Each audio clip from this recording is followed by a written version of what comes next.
यही अटल बिहारी वाजपेयी उनके प्रधानमंत्री थे, उन्हीं के पार्टी के।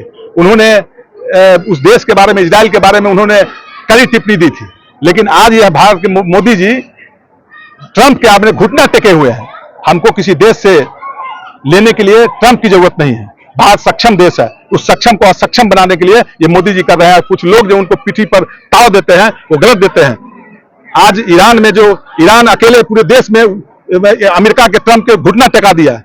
उनके पास जो मिसाइल है, आज मोदी जी कहते हैं, ट्रंप कहते हैं कि हमारे भारत के लाने के लिए गैस और पेट्रोलियम के लिए हमारा रास्ता खुला हुआ है। क्या उनकी जरूरत है हमारे? अरे भारत से अच्छा ईरान का पहले से भी संबंध अच्छा है, इसलिए ट्रंप की जरूरत नहीं है। मोदी जी घुटना टेकते हैं। क्या है उनका मोदी जी का, सो मोदी जी समझे।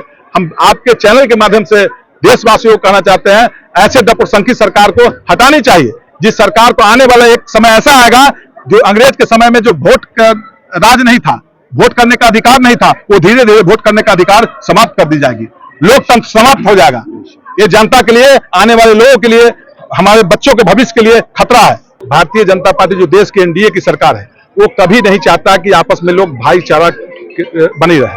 वो हमेशा फूट डालने का काम करता है और लोकतंत्र को धीरे धीरे, मैं आपके माध्यम से बताना चाहता हूं, ये देश की जो जनता है, उस जनता के साथ धोखाधड़ी हो रहा है। और अंग्रेज के शासन हम लोग नहीं देखे और सुन रहे हैं। अंग्रेजों के शासन से भी बदतर शासन होने जा रहा है। और जो लोग उनको खिदमत करने के लिए, जो उनको पद पर बैठाए हैं, उन लोगों के लिए भी भीतरघात करता है। उनको अभी समझ में नहीं आ रहा है। जैसे अभी चुनाव आया है बिहार में, तो पैसा से 10-10 हजार रुपया दे दिया। वो अपने पैसा से देता है। किसी भी सरकार, कोई भी सरकार हो, वो अपने जेबी से पैसा नहीं देता है। कहीं ना कहीं हमारे जनता की गाढ़ी कमाई और टैक्स के पैसा है। हमारे जनता के जो अभी महंगाई का बोझ झेल रहा है, अभी गैस सिलेंडर नहीं मिल रहा है, सभी चीज पर वो टैक्स बांधता है।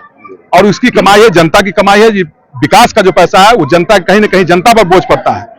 इसलिए ये केंद्र सरकार डपोसंखी सरकार है। ये भाई भाई को बांटना चाहती है। ऐसी सरकार से लोगों के हम इस पाक रमजान में भी हम नसीहत देते हैं। अभी चुनाव था, अभी राज्यसभा के चुनाव हुआ है।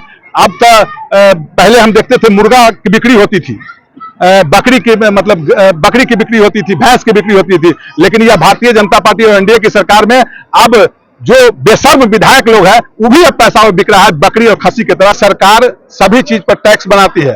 ये जनता को समझने की जरूरत है। देश में किताब पे अगर टैक्स होगा तो हमको नहीं लगता कि ये देश तरक्की कर पाएगी। निश्चित रूप से खैराती जो लोग कहते हैं, जे अभी कुछ लोग कहते हैं, जो मोदी जी के खाते हैं, मोदी जी के नहीं खाते हैं।